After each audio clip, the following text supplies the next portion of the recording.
Everybody, welcome to Stack Your Points. Thanks for watching and listening. And this is the Friday Q&A segment. So your questions, we answer them, sometimes up to an hour, sometimes it creates its own episode in and of itself. So if you have questions, always feel free to drop them on the YouTube channel or email us at stackyourpoints@gmail.com. But we hope you enjoy this week's Q&A session. Thanks for watching and listening. So we have a couple of viewer questions today. The first one is coming from KidCat37. His question is for me. This is going to be a fun one. So for Matt Clausen, in the last 24 months, Wells Fargo has released some of the best earners we've seen since the mid-2010s. Within the realm of possibility, what would you like to see from the Wells Fargo program, i.e. cards, perks, benefits, etc.? So KidCat, thank you so much for your question as always. In the last 24 months, we've seen a couple of interesting Wells Fargo cards for sure. The Wells Fargo Tune is a 4% back on a lot of categories card. It's also very pretty. And you've gotten the Wells Fargo Autograph Journey, and they've relaunched their business cards with the Wells Fargo Business Signify Cash. The only card that's really missing at this point is their big travel card. It's the Rumor Beyond, and all that card has to do is offer priority pass, offer TSA global entry and TSA pre-check, offer primary CDW, have travel insurances that come close enough to Chase, and then have stronger partnerships than what they currently have for transfer partners. That's all I'm looking for in that card. The annual fee, they have a wide range that they can go to. They can match the Capital One Venture X. They can match the Chase Sapphire Preferred. If they were going to go after the American Express Platinum card, that's going to be nearly impossible just because they have to add in, if they're adding in partners like IHG or another major hotel chain, that card has to come with hotel status, which only the American Express Platinum does. So, and like the Chase Sapphire Reserve sort of does it, but it does it in a really stupid way. I can talk about that another time. So all I really need to see out of that card is just give me strong perks, give me pretty good benefits in terms of insurances and stuff like that. I don't need it to necessarily be a strong earner. It will be a strong earner based on what Wells Fargo does, because 5 times hotels, 4 times airlines without a portal is unheard of before the journey. It could be something where, it does 2 really strong categories and then is a 1.5% catch-all, and it could be your one super card. I have no idea what Beyond looks like. I'm hoping it'll be a strong card. But really, they just have to tick the travel box for me, and I'll be happy. But do you guys have any thoughts on Wells Fargo or what they've been doing? Lani, I know you're nope. Yeah, I'm just gonna bow out of this question. Move on. Yeah, sure. Ow, thanks. I don't think it matters what the Beyond is unless they get better transfer partners, because I think the people who would transfer out are the airlines. I can see, because some are decent for international travel, but unless they get a major domestic partner, unless they get a hotel chain that is, look, I like Keegan-Michael Key, but he's not going to convince me to stay at a Choice Hotel. Like, I don't care if they're a family brand. Like, I see that commercial everywhere and I'm still not staying at Choice. Unless they get a partner, it doesn't have to be Hyatt, but it's got to be somebody, it's got to be a Hilton, a Hyatt, a Marriott, IHG, somebody. It's got to have an airline, because the card is great, but if you have to go through the portal for everybody or for everything, people like us aren't necessarily going to get the card en masse in a way that they do with the Platinum, with the Sapphire Reserve, even with the Venture X, to a place where it's going to be talked of in the same category. And if it has a greater than $300 annual fee, it has to be in that conversation or it instantly fails. And I don't think Wells Fargo can take a loss like that the way that other issuers can, because Wells Fargo, for better or worse, is looked at more harshly. So I think this card lives and dies on the transfer partners, regardless of what it has on it. It could have 10x everything. And if there's no change to the transfer partners, I think it's a fail. Like, as much as I want it to not be, because I would like to get a couple of Wells Fargo cards and have transfer partners I can use, like from a personal aspect, I think it's a failure. And I don't think Wells Fargo can take a failure right now. Tariq, any additional thoughts on that one? Because I wanted to follow up on that. It would be piggybacking off of RJ. It's really just boils down to what Wells Fargo's transfer partners are.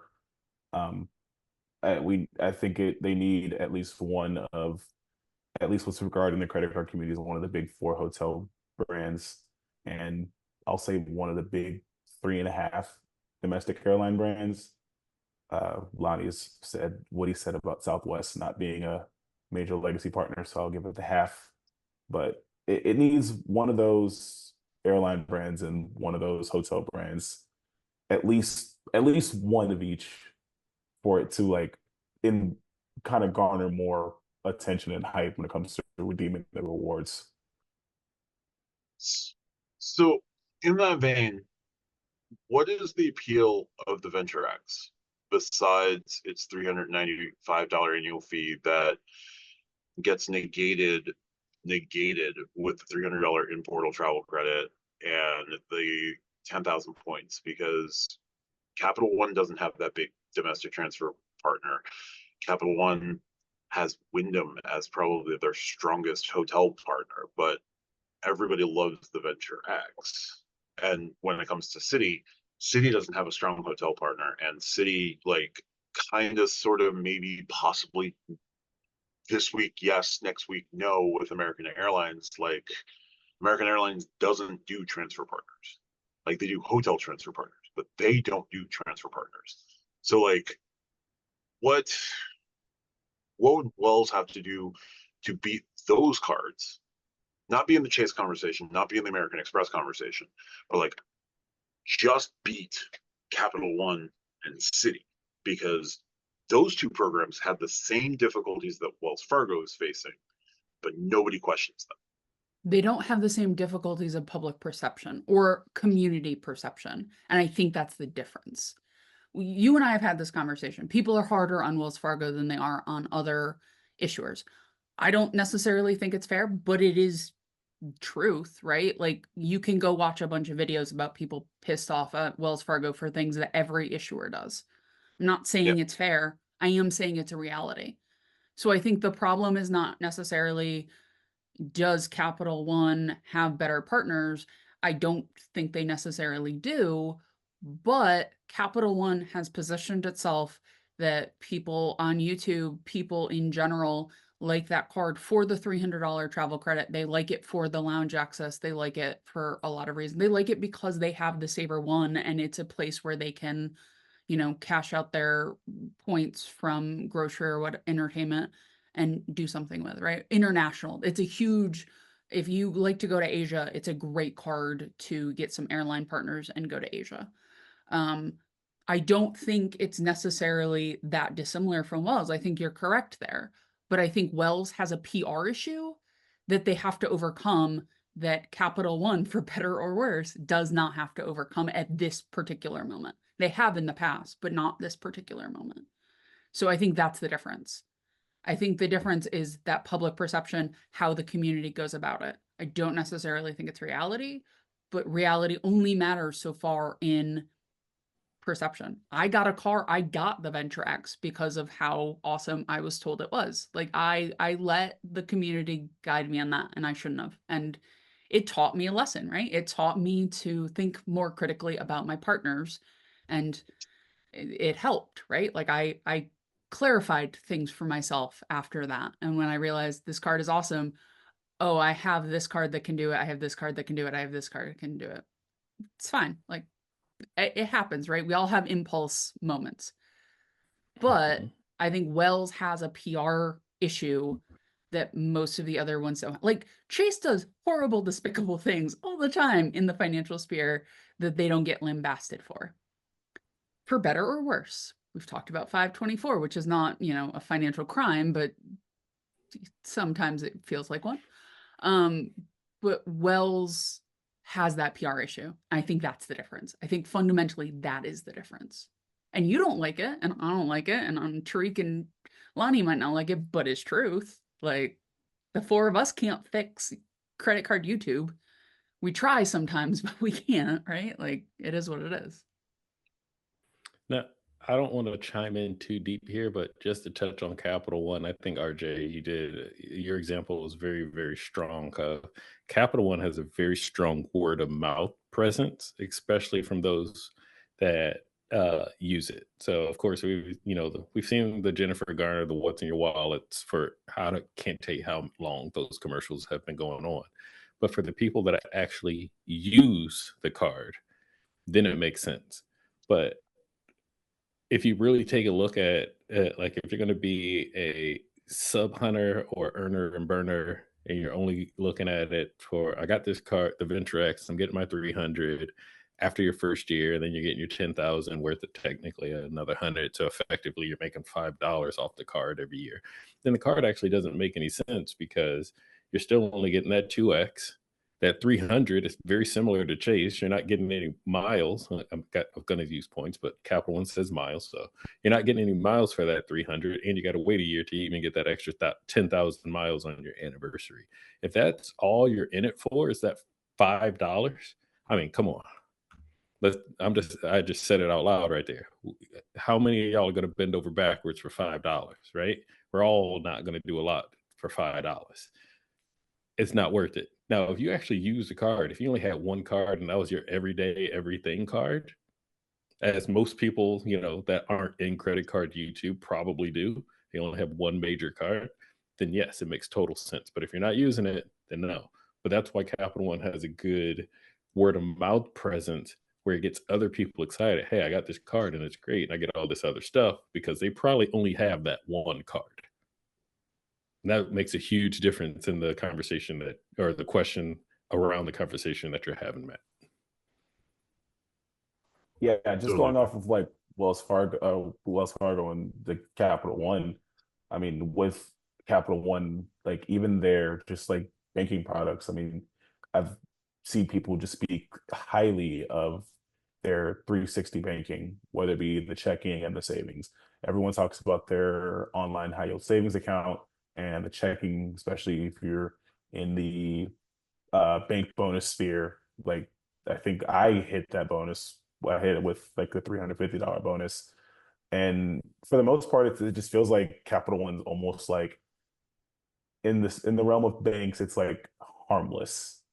And like, yeah, I think Venture X garnered a lot of hype. I mean, people talk about it being the best premium travel card because, some people just do see the numbers, and yeah, they like the getting the effective $5 back, where in reality, like that $5, if you're not really going to use it, doesn't really mean much. Because I even fell victim to the extent of RJ, where I was like strongly considered, okay, cool, if I'm going to get my premium travel card, the Venture X makes sense. I'm close to DFW, so I can use that lounge. I can go this, that, and the third. And then I started realizing, once I kind of picked my partners, I wouldn't be using the Venture X. So it is a lot of the public perception. And let's be honest, again, personal victim myself, I did it. I'm a perfect example. When Wells Fargo dropped the active cash and then the autograph, and even when I learned about the Bilt card, I was like, oh, these cards look good, but it's Wells Fargo. Don't want to deal with Wells Fargo. So like, even I had that paradigm that I had to shift myself when I realized all these other banks are just as bad, if not worse. And I don't think the public has finally hit that paradigm shift. They're still caught up what happened. God knows how long ago it was now. But I guess it was so big and so newsworthy, and they got hit with it. And people still have that public perception. Even like personal finance YouTubers and content creators that I know of, they even just say, avoid Wells Fargo. Like Wells Fargo is like they treat it like it's the devil. So like while that perception is still there, yeah, Wells Fargo, unfortunately, despite being in the playing field with Citi and Capital One, they have to go above and beyond and be in the play in the ballparks of the Chase, the American Express, just so they can be like have that better public perception. And it sucks. It shouldn't have to be like that, but unfortunately, it is what it is. It's the cards Wells Fargo the hand that they were dealt, and so I got to make the most out of it. Okay, so basically within the realm of possibility, tick the boxes, get better transfer partner, get like some awesome transfer partner. Outside of the realm of possibility, time travel and not let whatever happen happen. Yeah, basically. Awesome. All right, I got to call the guys at the lab. All right, so our next question comes from Anthony Bove, or Bove. I am sure I've mispronounced it, Anthony. I'm sorry, but thank you for your continued support. When does it make sense, if ever, to buy points, and how would you stack to get the most out of it? I think it makes sense to buy points when you can buy them cheaply, typically somewhere around half a cent per point, especially with Hilton. You can always buy them for half a cent. They're seemingly always available for half a cent per point. IHG will sell their points at half a cent per point numerous times throughout the year. So if you're able to get the points cheaply, you can, if you just want to buy the points outright, your best play would probably be a 2% return card on all spend, whether it be the neither premium nor best nor amazing Venture X, or the active cash, or the double cash, or something that gets you a flat 2%.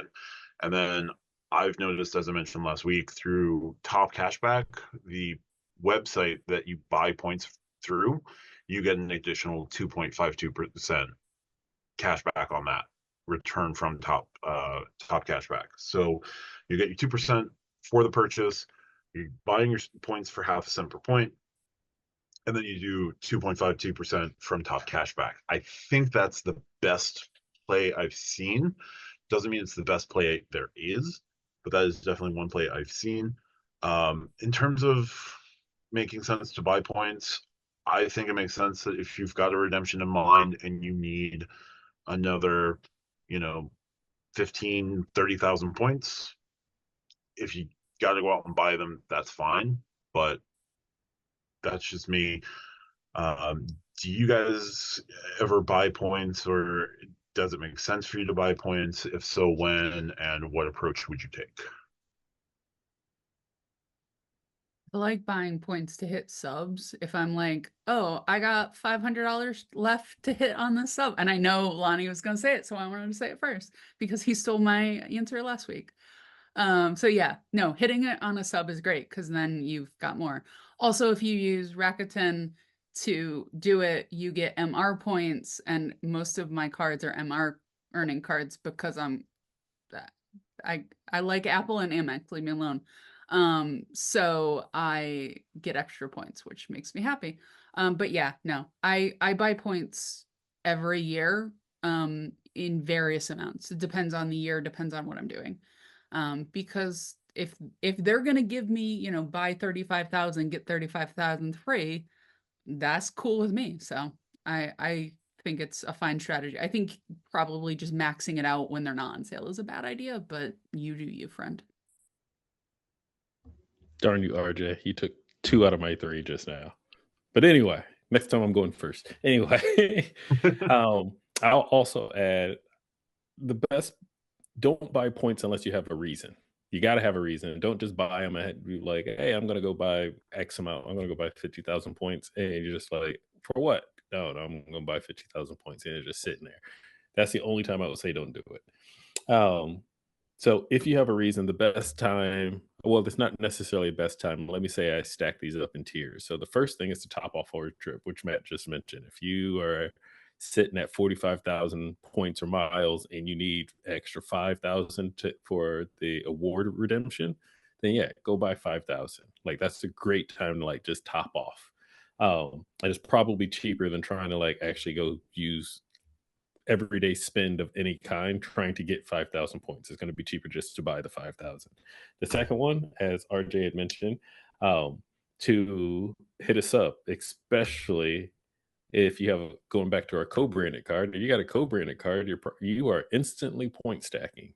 Now, I will put a caveat here that make sure you understand where you're buying the points from. So, for example, IHG, you're not buying directly from IHG, you're buying them from points.me, or it's another points, not points.me, but it's some type of points website that's not affiliated with IHG. Now, if it were, I forget. I don't know. I don't remember if United is direct or not. I think they are. Don't hold me to that. If you're gonna test it out with like $5, $10, and then come back and let us know in the comments. Because I haven't had to buy United miles, or I don't think I even ever did before. But whatever, not the point. Um, just to make sure that they're direct, because if you have that co-branded card, then you're getting the point stack from there, et cetera, et cetera, et cetera, especially if you're also going to hit a sub. So if you know you want to take a big redemption, honeymoon, something like that, just sign up for the card. And if it's going to be direct, hit the entire sub with buying points. And you're going to hit the sub, you're going to get the double the points and all that other stuff, plus whatever you get. And then the third tier is when there is a bonus. So also the second thing that RJ just stole from me. If there's ever a sale where it's like you buy X and you get Y percentage, that's also a really great time. And if you can hit all three of those at the same time, then you are really going to be living in like the land of milk and honey. Real-time follow-up, you buy miles for United from a website called buymiles.mileageplus.com. So this is going to be directly through United. Yeah, actually, coming back to that, the reason why I bring that up is even though it might not be directly through a particular partner, jumping off United real quick, any particular partner, I would say 8 times out of 10, it still counts as travel, folks. So you could still, if your co-branded card or whatever card that you want to use counts as travel, you could still end up winning there as well. So just be aware. And like I said, if you're not aware, one, just ask somebody in the Discord, ask one of us in the comments. We've probably tried it. And if not, test it out, but test it out on the lowest option you can get. If the lowest option is $100, test it out, see when your statement hits in your app a couple of days later. Did it count as travel? Did it count as direct, etc.? And then go ahead and finish off that sale. You can also get 200,000 miles for the low price of $6,300 right now. That's $6,300. That's an ink sub right there. You know, if that's the sort of thing you worry about. Maybe that's the sort of thing I can worry about. So yeah, the classic Hilton one would be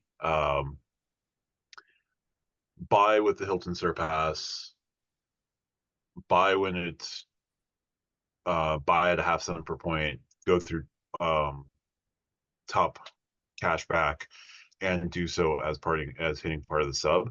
You hit the online spend, you hit the double your points, you hit the last portion as well, and you're getting 4 times points as well with the online.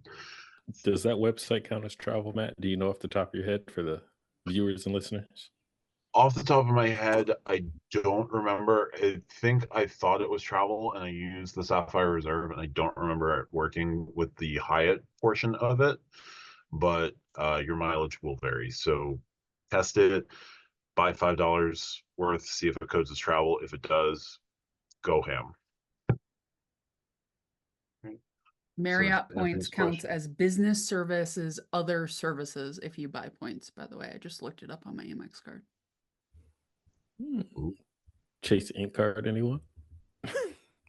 Yes. Always. I don't have an unhealthy habit with ink cards, no. So, Anthony, thank you so much for that question. We're going to move on to the next question, but I'm going to vamp for a second here. Okay, here we go. Our next question comes from Ronald. What is your least and most favorite trip that you've booked with points in the last 24 months? Royal Caribbean cruise completely with United Miles. for my entire family. Damn. Family of 3. Icon of the Seas, world's largest cruise ship, 100% with United Miles. I don't have a worst one. How many miles was that? Now I want to know if I could just go buy 200,000 United miles and get a cruise out of it. You know, I don't know off the top of my head, but I can like try to go look it up. But keep going. All of the Hyatts. Oh yeah. Yeah, four out of my first 5 for Brand Explorer. My 5th one will be in a week from Saturday. Best one, I guess, out of my Hyatts, like best trip would have been Chicago. Surprise, surprise. I think I had like 13,000 Southwest points that I like speculatively transferred from Marriott because I was like, I'm not gonna transfer Marriott. So I only had to transfer like 13,000 or something like that from Chase to Southwest to book my flights. And of course, the $11.20. And then my first 2 nights that we booked, because the remainder of the other nights were school paid for, at the Hyatt Regency Chicago, 33rd floor, semi upgrade to like a Riverview room, and got the $25 nightly credit at like to use at the property for like the restaurants. Food was great, views were immaculate, loved the city. That's the best. Worst, I don't like to say if I have a quote unquote worst, because all the 4 stays that I did were great for like their own reason. Like one of them was my best friend's anniversary. One of them was like a staycation and wanted to see the Grand Hyatt at my home city. Another was I got to see like an old family next door neighbor. So I'm like, okay, cool. But I guess worst would have been like the Hyatt place I stayed in Corpus Christi last month, because I mean, it was a Hyatt place. I mean, yeah, it was the worst Hyatt property, but like it was only the worst because I've stayed in like really, really nice Hyatts. So like the worst is not like staying at like a Super 8 near downtown Houston. Like that was bad. RJ, I just looked it up, but I had to dig. I booked it so long ago, I had to like dig too far within my activity stuff. And I didn't want to like take my view away from the podcast right now. But I do remember I did talk about it in one of my lives, which is available on my channel. So if anyone wants to know, just go check out one of my lives. I don't have a lot of them on there, so you're not going to have to dig through too many. But it's there. There we go. Moving on. Yeah, I haven't had too many redemptions that were a disappointment. I've been booking way too many cash stays this year. So continuing to build my stack, build my points for later use. But the redemption I just did for this past weekend when we did the creator meetup in New Orleans, I redeemed on JetBlue, paid to upgrade my seats because you have to pay to upgrade to even more space, but I had no problem doing that. And I redeemed 61,000 points for the Eliza Jane, an Unbound Collection hotel, for a suite there. Suite was really nice. We had a really good stay. The whole trip was fantastic. So I can't, I would have to say that would be my best redemption of points, even though it was a mix of points and cash. But I cut into the cash by using my Chase travel credit for my flights home. I'll talk about that on my channel at some point soon. So RJ, any bad redemptions for you? Any great redemptions for you?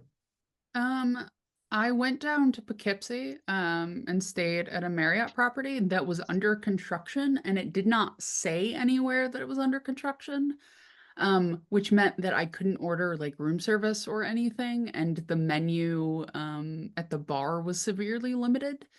There were also 2 weddings there at the same time, so there was almost no staff to actually like staff anything. And they gave me a peach Pepsi instead of a regular Pepsi when I like bought, because they didn't like, you couldn't walk into the convenience area. You had to tell the front person what you wanted and they just brought it to you and I didn't notice it was peach. It wasn't super their fault. Like it was just a lot going on at that building at the same time. But you know, it was 45,000 points that I don't know if I would have spent if I knew it was under construction. I would have probably picked a different property. Overall, it was very nice though. The room itself was fine.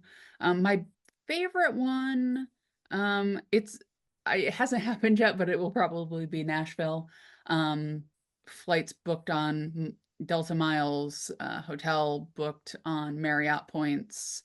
We've got club lounge access, Renaissance Inn in Nashville. It beat out the JW Marriott in all the reviews I read, so I keep meaning to stay at JW Marriott's and they keep losing to other properties that are less points. So I keep not staying at one, but I will eventually stay at a JW Marriott. That's like my white whale. That is my Moby Dick. So eventually, but yeah, no, I've been doing a mix of cash and points. So I don't have a ton of like giant redemptions, but I've been staying at like Hampton Inns and stuff that are just, they're nice, they're clean, they get the job done. Yep. Yeah, when I've been paying cash at Hilton, it's been Hampton Inns primarily. The occasional have I done something above Hampton Inn? Pretty much anything I do with Marriott at this point, I'm paying cash, just because I don't like dealing with trying to figure out the points and trying to figure out like what's a good value, what's a bad value. I just go, their points are worthless to me, so I just buy cash and just go from there.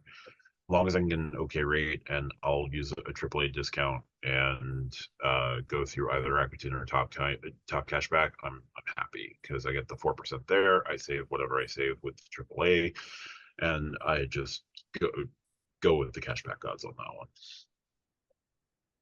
one. So I'll do it there. We have our last question here, which is going to be a dagger in Tariq's heart, and let's see what happens here.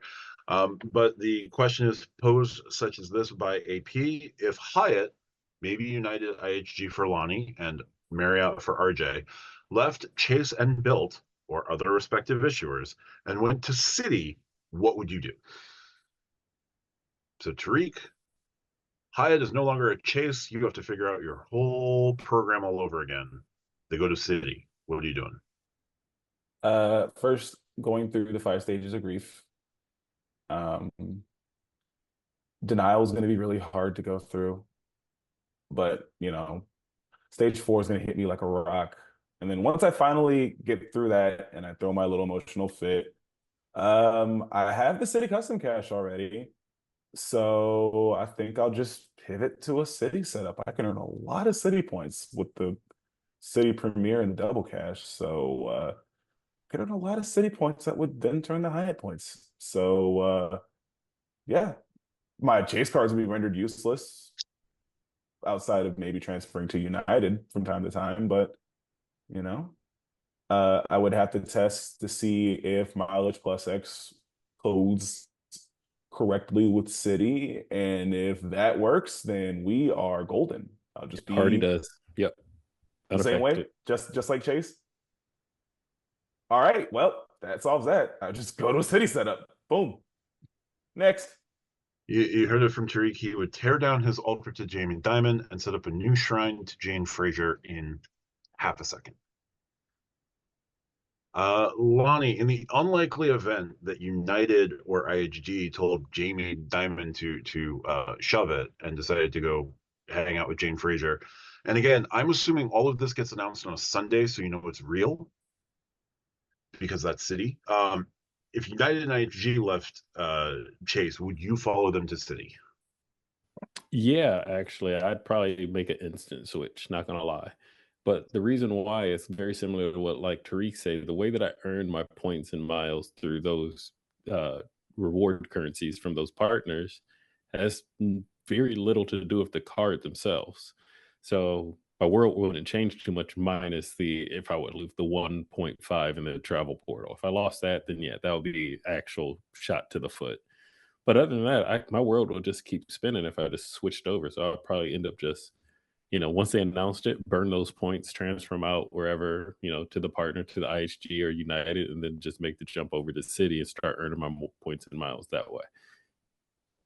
They do make it easier with the 3x gas grocery dining on the Strata Premier that is uncapped, so you don't have to worry. Like once you hit 25,000, you don't stop. Citi does the things that I wish Chase did on a consistent basis. And I know from like terms and conditions to say like you have this capped at $20,000 or $25,000 a year, but how much gas and grocery y'all out there spending where that's a Man, number I to have be no idea. concerned about? Look, I say have what you no want, idea. but I feel like Kid Kat would probably hit that grocery limit with his what he's talking about on his venture the venture live.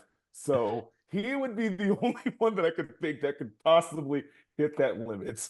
Yeah, it's like, oh, if you have a late payment, we're going to charge you 30% interest on your card. I'm like, really? I just won't ever have a late payment, and I'm probably never going to spend $20,000 in gas or grocery or combined in a year. Yep. All I can say is Citi has to announce this on a Sunday, or I don't believe it's real. RJ, in the event that Marriott told Steve Squarey to shove it, do you care? So if Delta stays with Amex, I'm staying with Amex. Like point blank, the hotels I could do cash only for hotels. Like I'm fine with that. Because of Delta, I am locked, right? And this question did not mention Delta. It mentioned for me Marriott. So if Marriott Which is weird. goes, hey, what they said is what I'm going with. If Delta stays with Amex, I'm staying with Amex. Like it's just how it is. Because Delta is harder for me to replace than Marriott. I'm actually leaning more towards Hilton than Marriott right now, just like where I've been staying. It wasn't like on purpose. It just has been, my redemptions have been stronger with Hilton. So I've been picking Hilton over Marriott. I've been checking both and then going with Hilton because of redemptions. I just actually booked a Vancouver hotel for one night. We will be there for 14 hours from when we get into Vancouver to when we get on a boat to sail to Alaska. And I picked Hilton over a very nice redemption at a JW Marriott because of points. So they keep getting me.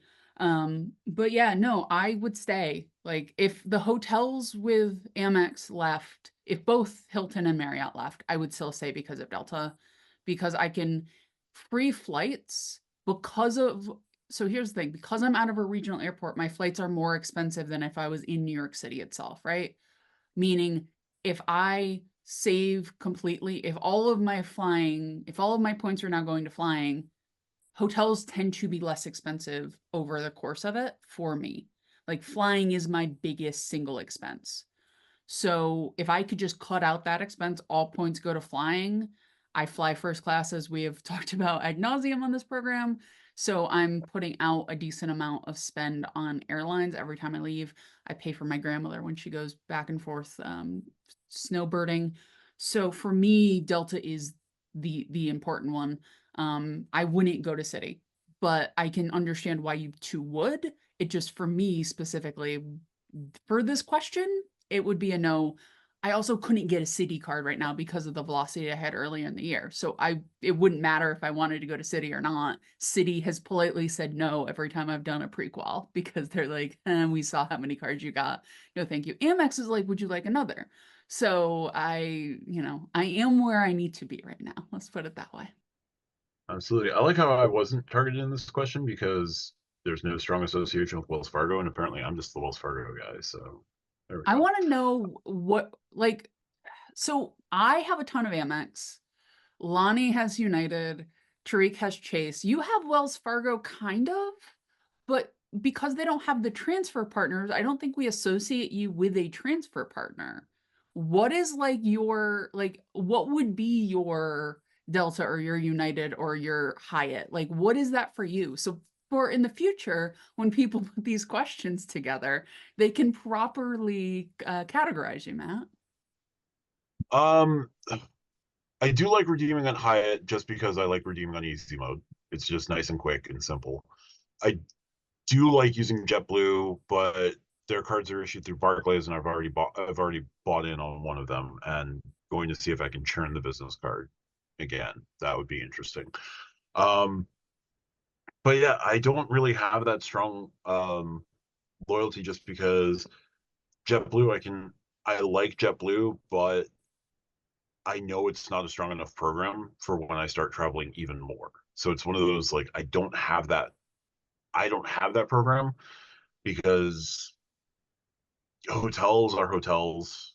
I can go kind of anywhere. I'll pay points here, pay cash wherever. So yeah, I don't think I actually have that strong transfer partner. It's coming at some point, but for now, I just kind of go where I want to go. Yeah, I always figured you were just like a free agent. So like you mentioned a lot of cash bookings, whether it's hotels or even flights. So we're just like you mentioned like flying with Breeze. So I'm like, okay, yeah, he doesn't care about transfer partners like right there right now, which I respect. Thank you so much for everyone who submitted, and be sure to submit questions if you want your question answered in the future.